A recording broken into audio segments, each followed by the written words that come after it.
My car died out in the middle of this water. I'm literally floating. The car is moving, swaying back and forth in water. I'm freaking the fuck out. I call my dad again. And of course, my mom answers the phone. And I don't want to freak her out, but I'm freaking out. So she answers my dad's phone. And I'm just like, put dad on. Put dad on the phone.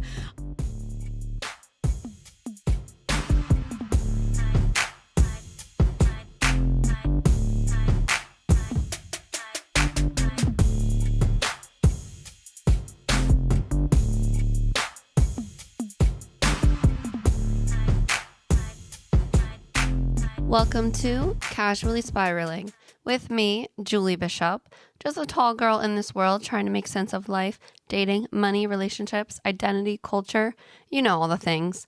I've learned that my thoughts don't always land with the people around me, so I'm here to break it all down, talk it out, probably overshare, and maybe find some who don't think I'm totally crazy after all. Welcome back to Casually Spiraling. Thank you guys so much for coming back and being here. Did you listen to last week's episode with Emily? I love having her on so much. I love having guests on, as I've said before. So hopefully a few more of those to come in the future. But yeah, but I really thought we hit on some good stuff and I just love her so much. So I love having her on. So I hope you guys listen to that episode. But yeah, we're coming off 4th of July weekend. I am a little bit sick. So if you hear that in my voice, that would be why. But I literally, as I think I told you guys in a previous episode, I was going to San Diego with a bunch of friends for the 4th of July, and I was leaving Thursday afternoon. I woke up Thursday morning with a sore throat, and I literally was like, nothing is holding me back this weekend. I went to the store, stocked up on cough drops, on that like Tylenol, severe like sore throat medication, which maybe I shouldn't have been having that and drinking, but I was not letting anything hold me back that weekend. Of course, I was like, I'm pushing this sickness to the side, knowing though that coming back Monday, like it was going to be rough. But you got to do what you got to do. You know, when you have a weekend plan with friends out of town over a holiday, and you have so many fun plans, like nothing was going to hold me back. I did not let it take me down. Never would I. But yeah, so now we are in recovery phase. Got chicken noodle soup, got bone broth, got a nasal spray, got cough drops, got Sudafed. We're on all the drugs and everything right now. I don't have time for this. I don't have time to be sick.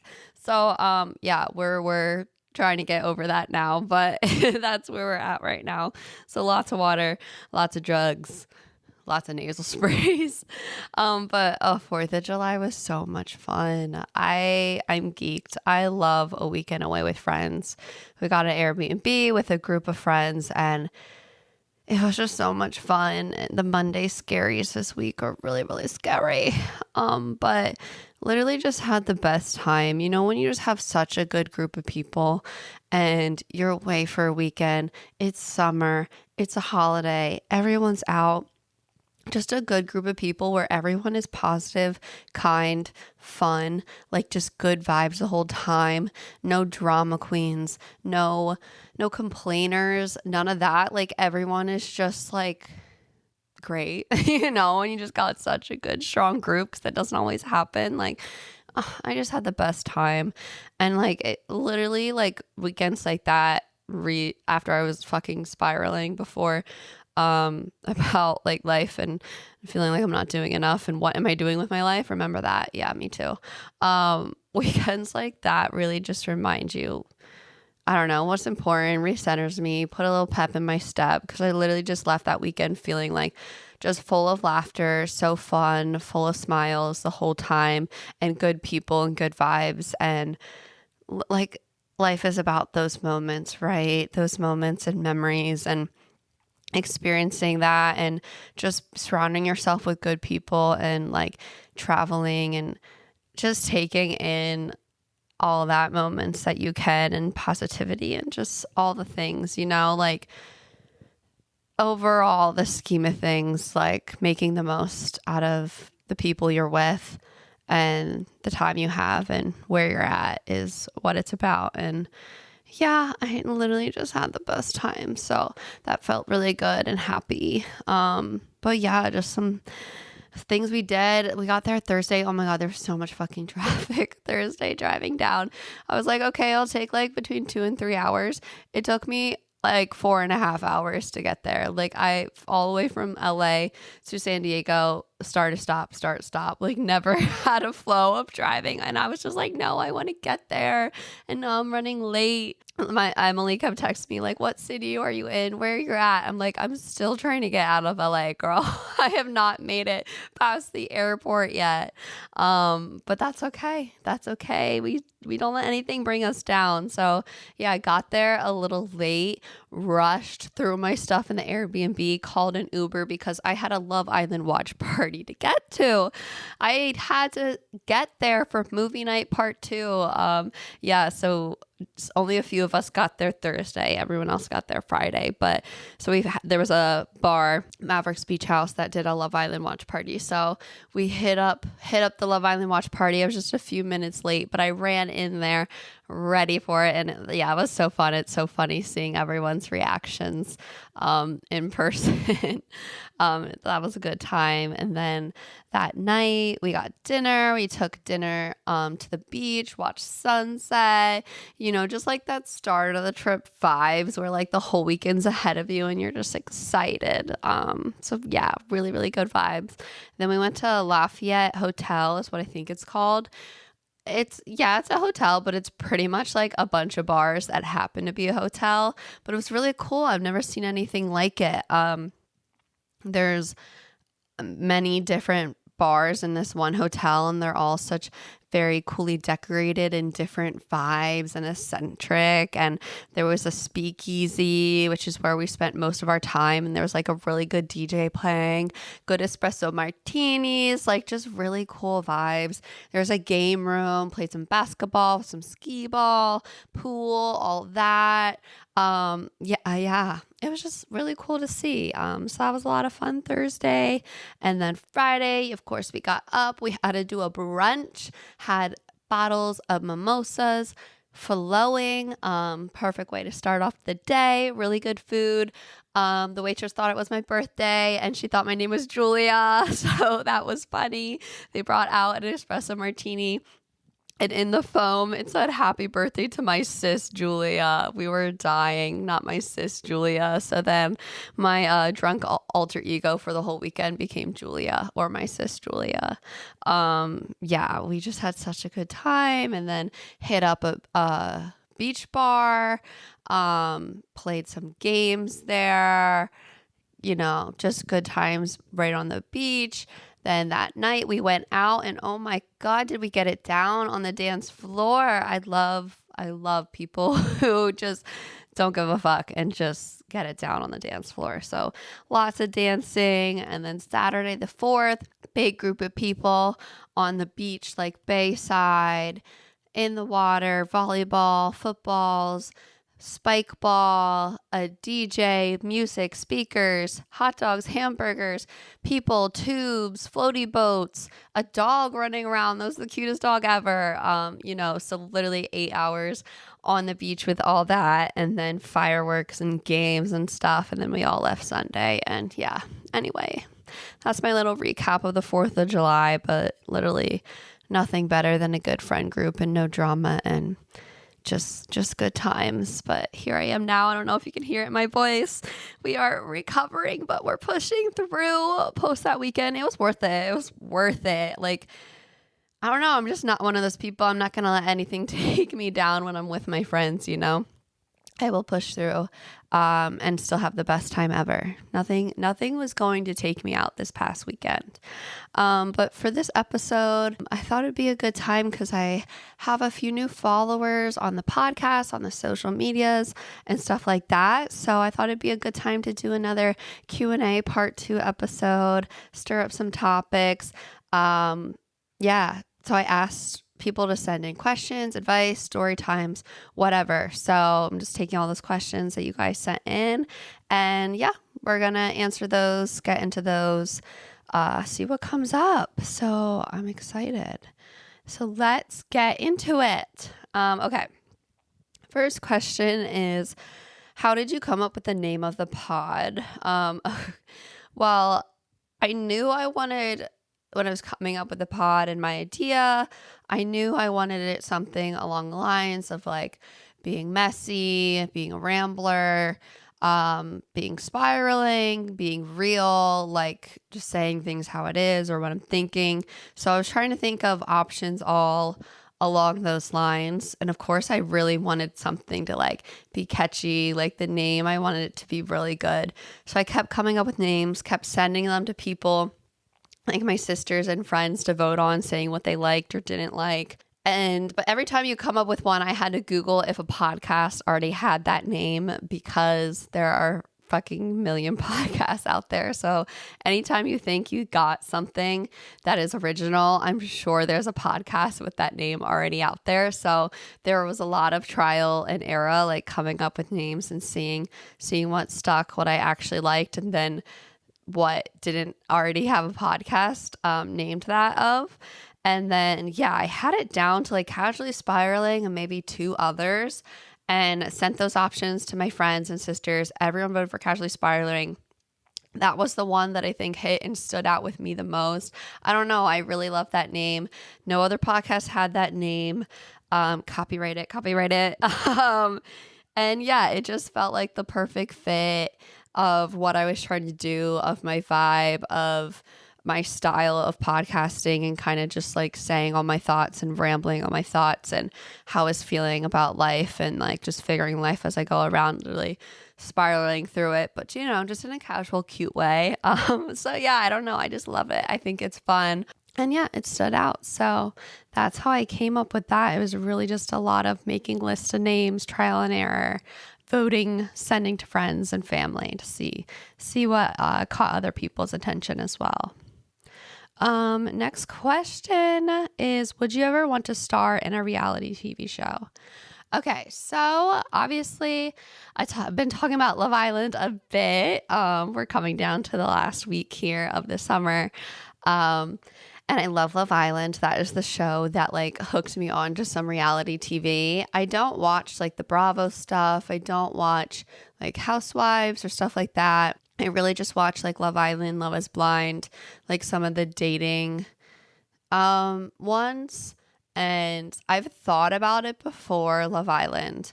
I was like, that kind of like, well, it looks like it drives them mentally insane, of course. But like, especially after season 6, like I think we all watched like PPG become such good friends. And like the group also, yeah, they were going through it, but just having such a good time and like being in an experience together. And then of course you come out and you have like a platform and go that route. So I've definitely thought about it, and I thought that could be fun. I feel like I would just be on there like to make friends. I literally joked about it, like, how do people get such a big group of friends? I'm like, we just gotta go on Love Island, because then you trauma bond and you get a group of friends. But like PPG, I feel like that would literally be me. I don't know if I actually find my man on there, but I'd be in there making friends for sure and just goofing off. So like definitely I've thought about it before that it would be fun. But in reality, I couldn't do it. One, I'd be sunburnt. Like, how the fuck are they all not burning all the time? They're out in the sun 24/7. Are we just not seeing them put on sunscreen? And even if so, how do they look like that? Like, the amount of sunscreen I have to wear, I am fully like crusty, white, pasty, oily, shiny, like slimy. That's how much sunscreen I would have to wear. So literally, no, I could not do it. And then I'd be bloated as fuck. Like, how are they're in bikinis all day long, 24/7. Like, no, I can't do that. Those would be some of my reasons. So yeah, it'd be fun, but inevitably no, also because I am pursuing an acting career, and I think a lot of people that aren't in the industry would think like, oh, that would help that, right? No, if you're in the industry, you definitely know that would blacklist you from ever being taken seriously as an actor. So if I wanted to go the like more influencer route and just social media route, then yeah, of course that'd be helpful. But since I do want to pursue acting seriously and be taken seriously in that industry, that would just ruin that for me, I think, and just blacklist me and like, you wouldn't, maybe, yeah, it would help modeling maybe in other opportunities, but for what I want to do in acting, you would just be seen of like, oh, some reality star who thinks they can act or this or that, you know? So yeah, it definitely wouldn't help in that aspect. So that's definitely held me back from trying for that show or submitting or any of that. I did get reached out to when I was in Atlanta by a casting director, not a Love Island show, but a different reality dating show.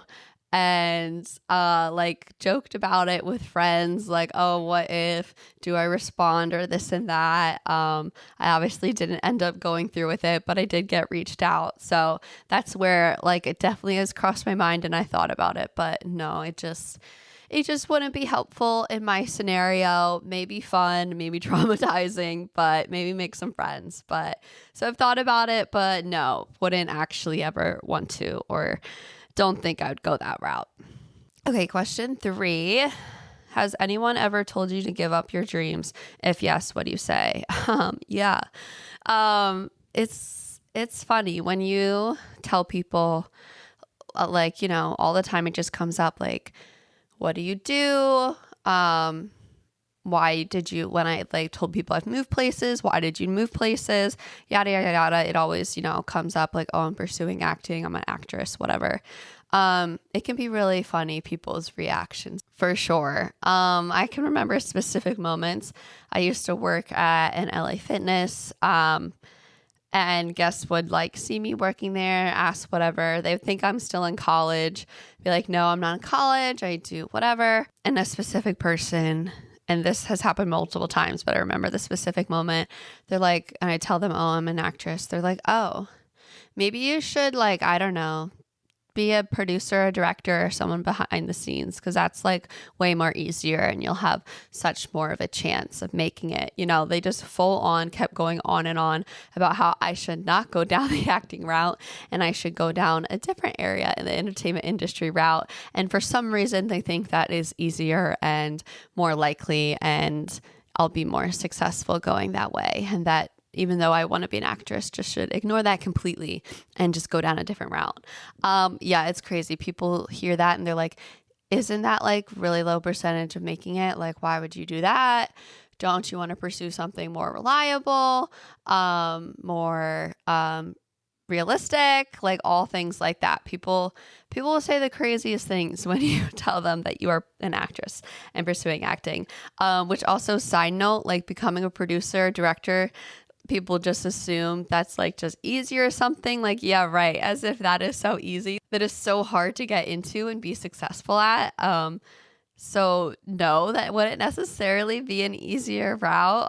But it's just crazy how some people, immediately want to, even though they know nothing about the industry or aren't in it whatsoever, from their outside perspective, they want to tell you their opinion and that you should do something better with your life and more realistic, because what are you doing? And really, I think that just comes from people who are too scared to ever take a risk and pursue something that they actually want to. So yeah, and it's always, luckily for me, the people who actually know me and in my life, I've never gotten that from them. This is only like people that you tell randomly, or me in other scenarios. It's never the people that actually matter who have told me this. So I'm very lucky in that way. Parents, family, siblings, all that have been very supportive. I mean, of course, there's some people who are like, are you sure? Aren't you scared? This or that, kind of questioning it, that kind of make you feel shitty. So yeah, some people do that, but they're just unaware of how they make you feel sometimes when they ask those questions and what they're saying. But yeah, I just think people who are insecure and who could never take a risk and like that are the ones that want to make you feel that way and make you feel bad for taking a risk on yourself. So I just kind of look at it like that. I've never been one to give it a second thought or let other people's opinions of me change my mind and what I want to do and what I'm pursuing. Yeah, it's obviously a scary thing, but I don't know. I think good comes out of that. I've just always had a mindset of I'd rather try and go for it than ever regret not trying at all. It's what I wanted to do, like literally since I can remember being a little kid. So why would I not go for it, you know? So I just like try to not let other people's opinions, I don't know. When people react that way, it just seems so small to me and insecure and out of their own fears and their own regrets, you know? So it just more makes me proud of who I am and what I'm doing versus make me feel bad about myself usually. It makes me usually feel sad for the other person that they live their life that way kind of thing. But yeah, it's interesting because when I was a kid in middle school and high school doing theater and stuff, like I was never the lead. I was never got a big part or anything. Like I don't think anyone thought I would be the one to stick with it post high school, because even though everyone in theater in high school, barely anyone takes it into college. And then out of the people who pursue it in college, most of them are not pursuing acting post college, which is, yeah, it's crazy. You don't really need the degree to pursue it. But anyway, the amount of us, at least from my class, that are actually pursuing it, you know, it really drops off. So I don't think anyone in those scenarios would have looked at me and thought I would be the one to keep going and take it seriously. And I knew that in those moments. I knew that in high school. I knew that in theater. Even though I know theater wasn't my like ultimate goal and passion, it was just, you know, a learning ground and a starting ground. And I knew I was always in the ensembles. I was never the lead or this or that. Didn't stand out, I guess, as the star then. Even in those scenarios, I never questioned not pursuing it. I always just had it in my head as a kid, like, well, yeah, I'm just going to keep going and get better and it's going to happen for me. You know, I'm going to be the one to keep going and pursuing. And that's just what I stuck to. And I love that for me. And I am not the same person, obviously, as I was then. And I just kept learning and growing and got more confident, and then did evolve, and the switch did flip.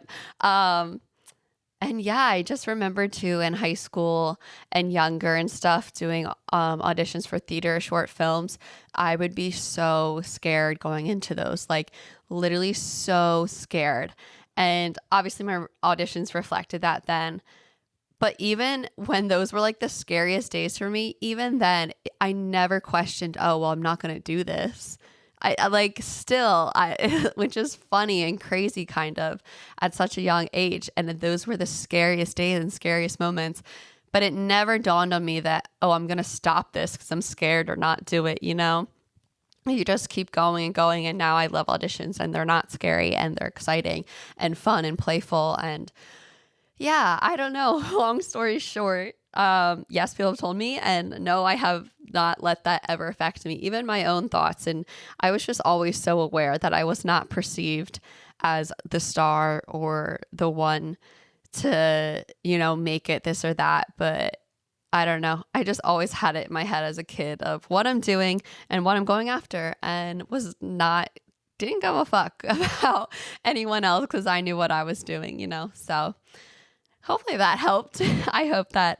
I think that stirred up some good things. Obviously, this pertains to anything, not just acting. So just if you set your mind to something, you just push through and you keep going after it, you know? Okay. Next question is, what are your favorite podcasts to listen to? I listen to a lot.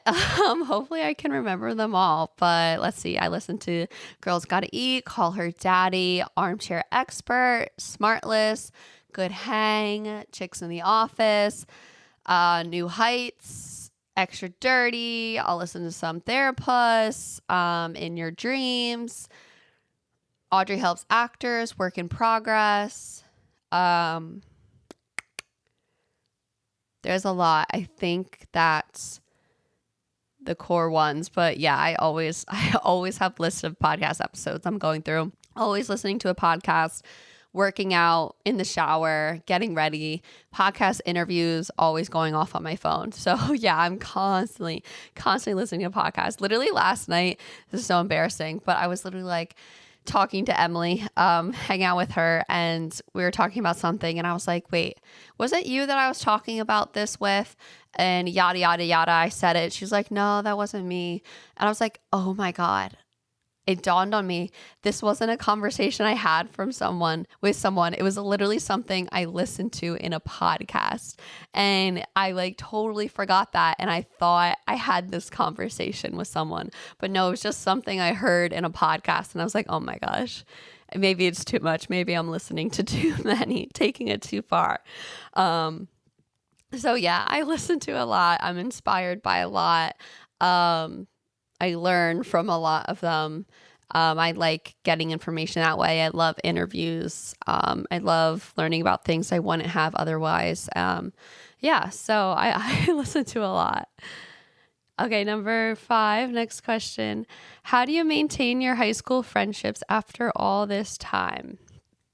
After all this time, damn, calm down. How old do you think I am? I'm just kidding. It is after all this time. It has been a minute.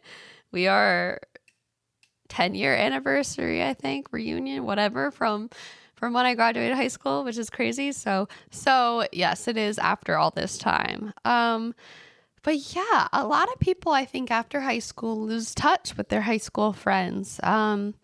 That was never me. Still, some of my best friends are from high school. 3 of them particularly, still best friends, still so close. Never even thought of losing touch with them.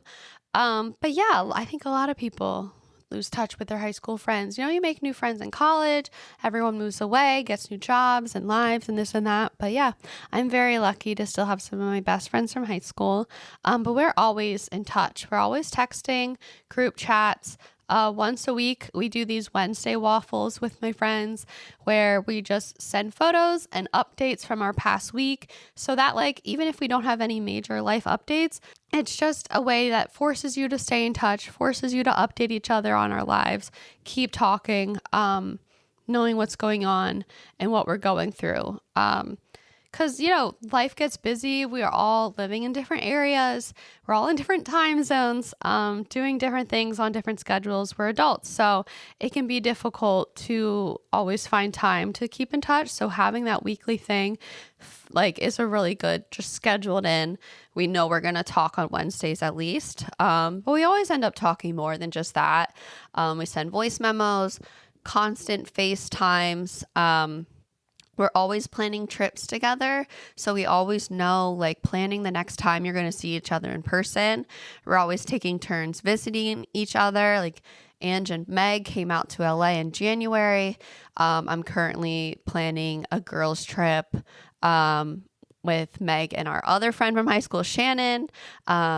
Angie, I'm going to see at the end of August, and then we're planning a trip to visit her. She's moving to Nashville, so when she moves in November, December, we're going to go visit her there, and then I'll be home for Christmas, so we always make sure there's a day or two where we all get together whenever I'm home in Pennsylvania.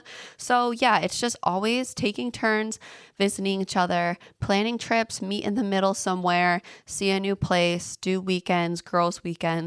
Very, very important. Always just making the time for each other, always knowing the next time we're going to see each other in person, have that to look forward to. It's really just keeping in touch and that constant communication, FaceTimes. And that doesn't mean we don't go periods without chatting sometimes. That does happen for sure.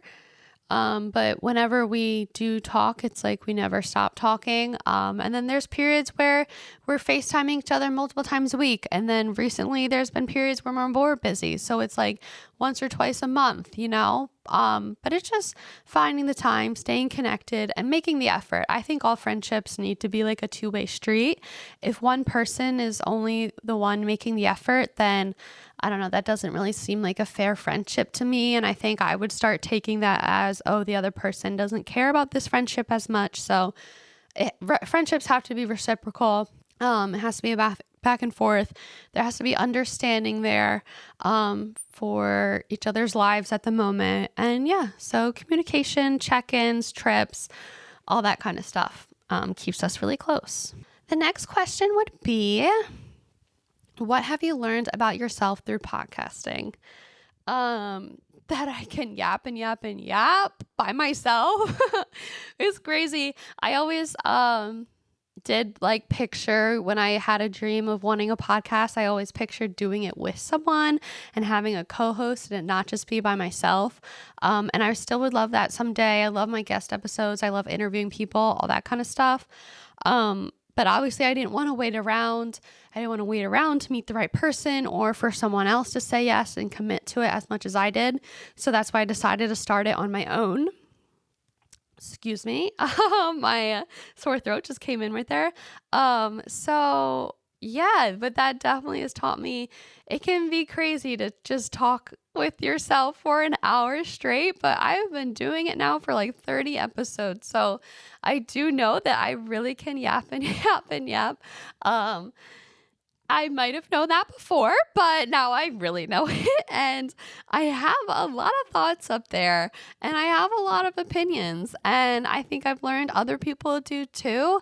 Other people share the same fears, thoughts, concerns, struggles that I do, which has been really fulfilling to know that me like sharing personally the exact things I'm going through and like my rambling crazy thoughts that I don't even know what the fuck is going on up in my brain sometimes, but like getting it out here and sharing that with you guys.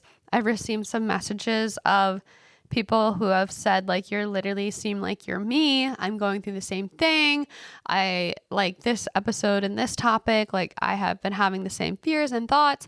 So it's really taught me that I guess I'm not alone in what I'm feeling and that these struggles are validated, these concerns, these spirals where I'm going back and forth between I don't know what is like very valid, very relatable. And that I'm not the only one going through it, even though I am like the only one here talking by myself. But yeah, and that these unfiltered maybe moments and thoughts and stuff that maybe sometimes are crazy for me to just get on here and say in the moment, but that they aren't too much. And you know, they are what others are thinking sometimes, and maybe exactly what others are thinking sometimes. So I think it's important that if you have a lot to say, like don't dim your voice, don't dim your light. Say it, have discussions with people. I think the more that you have discussions with people and are honest and open with people, then the more you find out that you aren't alone and there are others going through the same things you are and that are just like you. I think a lot of people maybe are scared to talk about certain things and bottle shit up, and that just makes things worse. That makes you feel more alone. So I've definitely learned I am a talker and I need to talk to things, and communication is the most important. And even when I'm going through stuff, I've learned that keeping things inside just fuels my anxiety. So even if I'm not getting a solution or I don't have a solution or no one's giving me advice, I think just me saying the words out loud and what my thoughts and feelings and anxieties are out loud simmers them and calms them down. I don't know what it is about it, but I think just keeping things inside makes me, it enhances my fears and anxieties and makes it seem more scary and daunting. But when I get it out to people and just let the words out, then it really simmers it, makes them less scary, makes it more realistic and okay and accepted and valid and all those things. So yeah, I guess, I've learned I'm not alone.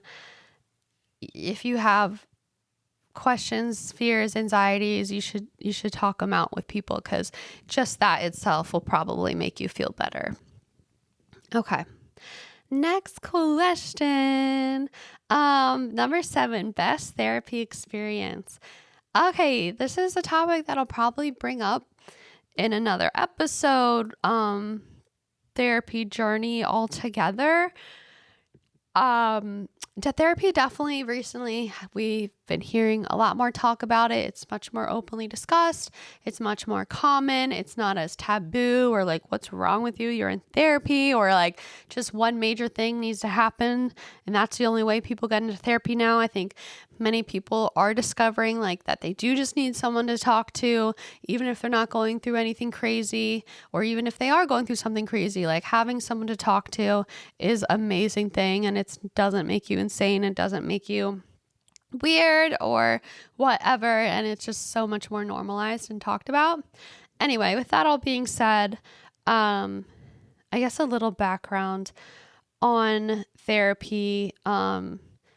Recently I've been dating around therapists, I may say, and it is such an intimidating dating thing. I think that's one of the reasons I put it off for a while, is because I know like you have to find the right fit for you, and that just seems exhausting.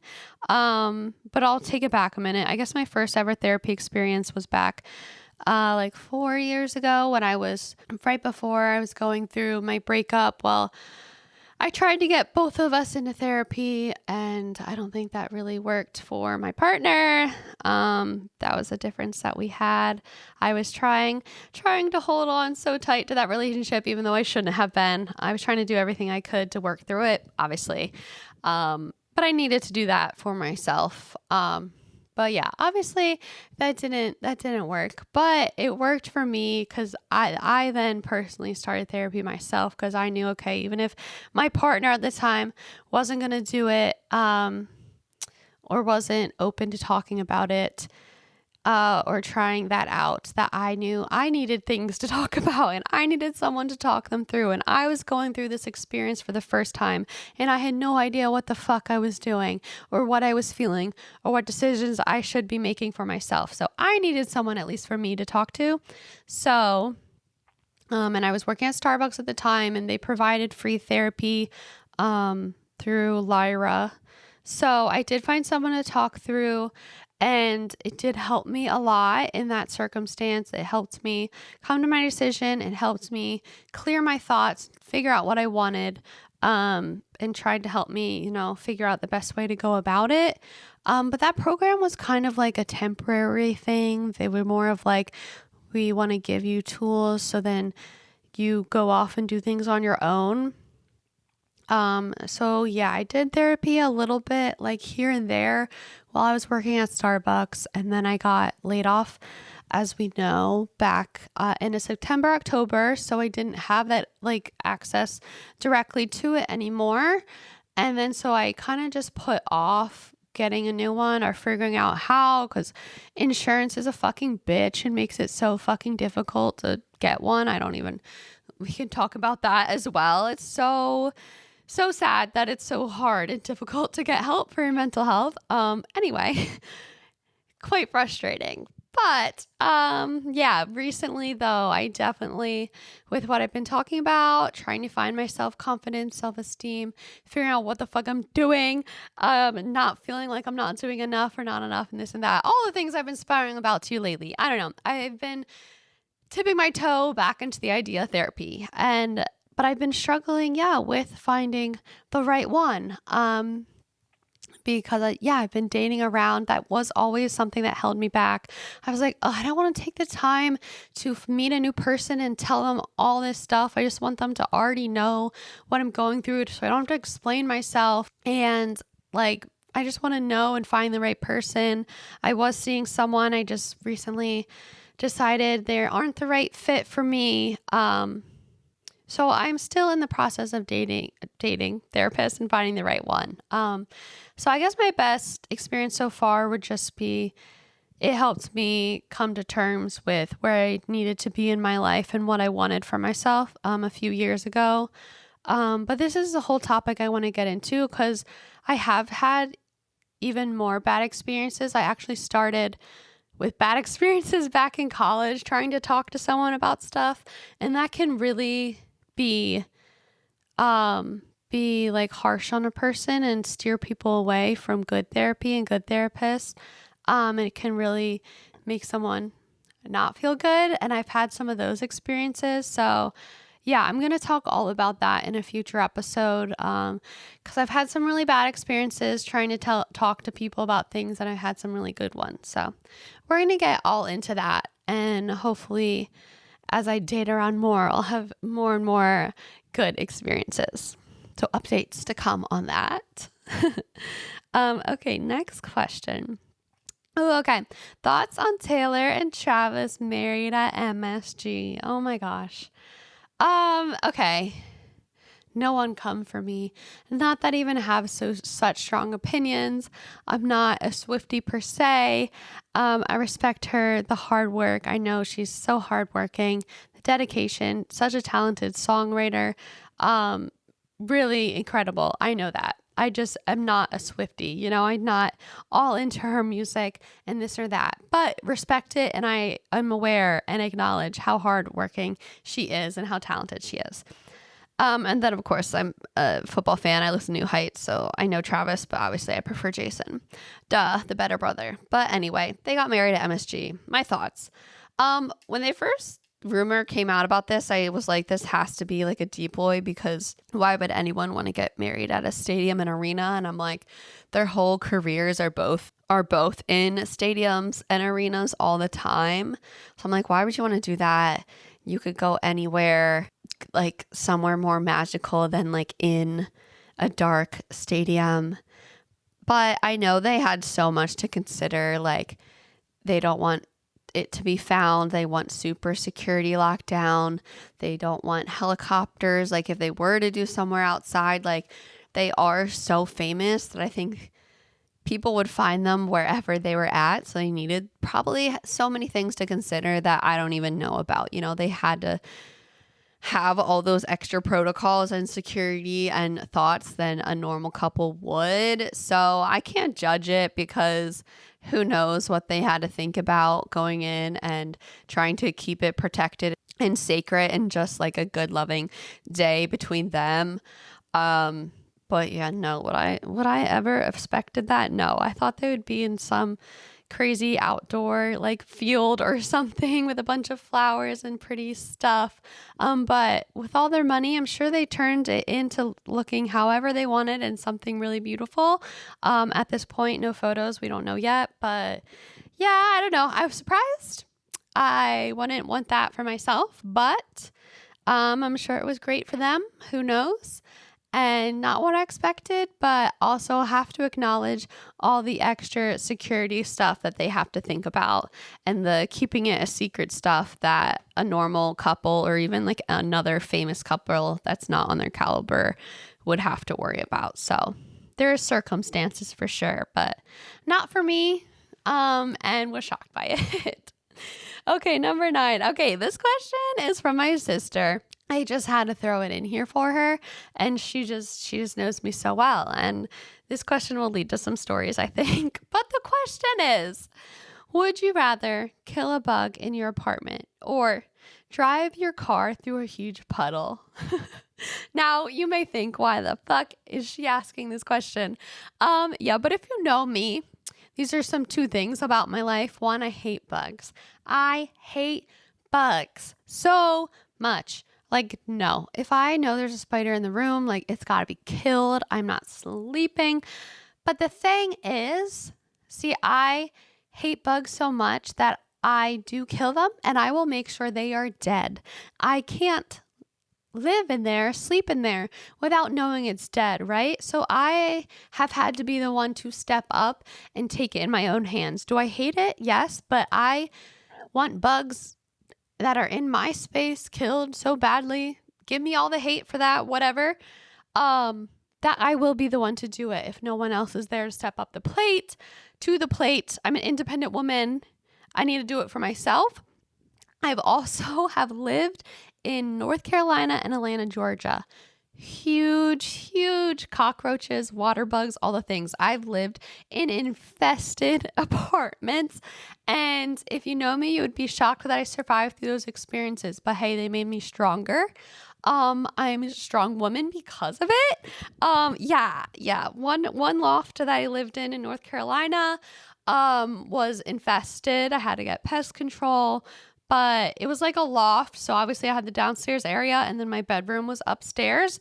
And once I turned those lights out at night and went upstairs, I could not go downstairs until daytime because what would come out at night down there was disgusting. And my bathroom was downstairs. So if I had to pee in the middle of the night, it was the scariest thing ever. I either would want to go down there blind so I didn't know, or I had to like go down there prepared to fight for 20 minutes, fighting for my life to go to the bathroom.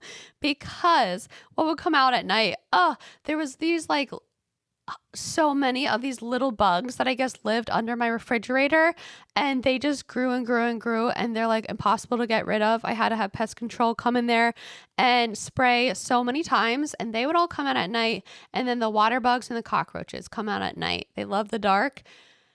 Those are the most gross and disgusting. And when you're living by the beach and in the humidity, like they are everywhere, like walking around at night, they're just everywhere. And that place had a lot of them, shared walls with not very clean people. This really loud old DJ man I shared a wall with. So that's an interesting story as well. So no matter how clean you are, like living in an apartment, it depends on who you share your walls with. Because also, in the horrible place I was in Atlanta that I told the story of me needing to get a lawyer for and going to court for and all that, whatever. That's a whole different story I told on a previous episode. That place was infested, like always being scared to open a cabinet. Again, so many cockroaches. The first night I moved in there, I cried because they all come out at night. Like they're not there during the day when you're touring a place. And then the first nights you sleep there, so many. I was like, what did I do? I can't believe I moved in here. Oh, so gross. Always had sprays on deck, cockroach sprays, the Raid shit. I would smack them with a book. Whatever I had to do. I literally lived with so many infested apartments. So that was just part of my journey. In those humid, hot places, so many water bugs, so many cockroaches. That literally PTSD, but living in my place now, like, I'm like, oh my gosh, I can turn on a light and not be afraid of seeing that, or open a cabinet and not being afraid of what's crawling around in there. Like, knock on wood, but good. Thank God over here, there's not all that humidity and stuff that keeps those bugs everywhere. Or I haven't lived in a place here that is super infested. Yeah, there are like maybe more spiders, but I rather a spider than cockroaches and water bugs any day. Oh my gosh. One time I got back from winter break in North Carolina, and I found a cockroach in my closet, and then I lost it. Like I didn't see where it went. So I called my dad on the phone. I was like, Dad, there's a cockroach in my closet, and I'm tearing up my whole closet until I found it and killed it. Like I couldn't let it just be in my closet, in my clothes, and not know if when I would go pick out a shirt or something and put it on and there'd be a cockroach in there. Like, no, that was not going to happen. So I pulled every single piece of clothes out of my closet and shook it until I found that sucker and smacked it with a textbook. All while I was on the phone with my dad. Well, he was 9 hours away and couldn't do anything but just listen to me scream. So yeah, I've killed some bugs in my day because I can't stand to let them know that they were alive and in my things. And then driving my car through a huge puddle. Do we remember? I think I told this story on here. I'll try and keep it short because I think, tell the story, but I don't remember for sure. Anyway, pretty much I drowned my car when I lived in Atlanta. There was a huge storm, hurricane. Sewers got clogged up. So this entry ramp to the highway got flooded. They didn't close it off yet. So there's a car in front of me and me. We go on this on-ramp, and it is just filled with water. The car in front of me, their car just died out. My car died out in the middle of this water. I'm literally floating. The car is moving, swaying back and forth in water. I'm freaking the fuck out.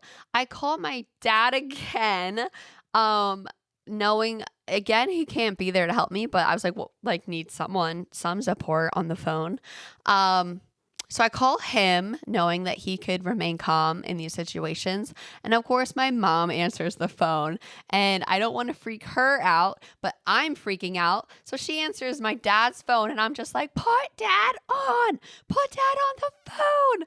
Like I am just like trying to get to him because I didn't want to freak her out, but then I'm freaking out. So I get my dad on the phone and he's like, well, get out and get to higher ground. So I'm like, but the water's so high. And it was like 10 p.m. It was dark out. So I get out of the car. The water is like above my knees. I like go to higher ground, call the police, firemen. 5 firemen have to come and push my car out. And she died. She sure did die. Me and this other guy who it happened to were just standing on the side of the highway like, what the fuck happened? Of course, they closed the road, the on-ramp, right after we went through it. Like we were the last 2 cars to go through before they decided to close off that flooding road. And yeah, I was just on the side of the road. I sent a Snapchat video to my sisters of my car just in the water, swaying back and forth, drowning. And they didn't process that was my own car. They were just like, oh, that sucks. Like, what happened there? I'm like, that is my car. They were like, oh, they didn't realize it was my car. They thought that was just like a car I saw and took a video of. But I was like, nope, that is my car. So yeah, I did drown my car. So now anytime it rains or there is any kind of puddle, my family makes fun of me for driving. Like I can't drive through puddles. Driving through lots of rain in the dark. Sometimes I'm like, am I going to survive? Cause I've always had like older cars, used cars that give me problems. So I don't know. I've never had, I feel like a trusty car. I just always have car issues. Cause I'm always, driving older used cars. So I could never trust one of my cars in a rainstorm or driving through a huge puddle. So yeah, that's why she asked that. And that's why she knows me so well, because those are 2 bad things that have happened in my life and that I've had to live through. Okay, so let's go on to the last question. Last question is going to be, if you meet a guy and go on a date, how do you know he is serious about you? Okay. I think if you're questioning at all, then he's not serious about you. Again, take my advice with a grain of salt because I'm single. But in my experience, if they are into you, you will know it and they will show it. Guys are like, they will show it and not just say it. Never just listen to people's words. Your actions show more than words. So if they are actively planning to see you, wanting to see you, and communicating with you constantly, then I think that means that they take you seriously. If you are questioning anything or concerns like, oh, does he like me?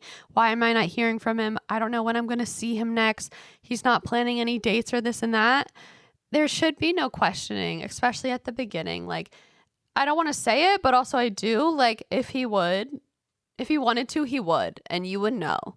So I think if there's any question at all, then he's not taking you seriously. Like, when they want to, they will take the time to send the text, the 2 seconds they need to send text. They will make the effort. They will let you know that they're trying to see you. They will plan. And so each time, the next time you're going to see each other. So if there's any question or doubt, then he's not taking you seriously. Like, you will know, I think, if you're being taken seriously. Like, literally, it's so easy to show and stay in contact and to send a text, make a phone call, plan a date. So, yeah, if he wanted to and he's making the effort to see you and plan things and make the time to see you, then I think that means they're taking you seriously. And I think, yeah, you would feel secure in that feeling. But if you're questioning things, then babe, that's it. That's it. It's done. You're not being taken seriously. It's so easy to make you feel that secure. And so, yeah, if he wanted to, he would. It's so classic, but it's true. So, yeah, listen to your gut, trust your instincts. You don't want to be questioning anything with your person, anything, right? So even if you are questioning shit, then maybe that's not your person anyway, or not the kind of person that you want to be with, because you should want to be with someone who, makes that effort and makes you feel wanted and seen and cared for and all those things. So if he wanted to, he would. And if you're questioning anything, then it's over. You shouldn't be questioning it. Not at the beginning, not at the first few dates, like you will know and trust and listen to that. Cause I feel like the issue is a lot of a lot of girls ignore that. Like guys will literally be not putting in any effort, or they literally will tell girls straight up that they don't want anything serious or they don't want this or that. And girls love a fixer. They think they can fix a guy. They love someone they can work on, or think, oh, I'll be the one to change his mind. I'll be different, this and that. And that's just no. And not that I'm putting any blame on girls, of course. But I think, just knowing what you want, they'll show it, listen to it, take their words and actions, take it as truth, because it'll be straight up. No questioning. If you're questioning, it's over. No questioning. You will know. Okay. That was the last question that I have for today. I loved these questions. Thanks for sending them in. I think they spark good combo, more topics that I want to get into deeper and more fully, some fun stories. And so I hope if any new listeners are here now, you got to know me a little bit more about my podcast. I hope you're enjoying the episodes. There are now, I think this is episode 29 or 30 maybe. We're right there. So there's so much content and episodes to listen to. Go back, share, comment, subscribe. Please subscribe and follow so you constantly are getting the new episodes downloaded. Share with your friends. I'm really enjoying this community that I'm trying to build. So I just want to keep expanding it and get in touch with more of you guys. So I hope you're having a great week, and I will see you next Thursday. Bye.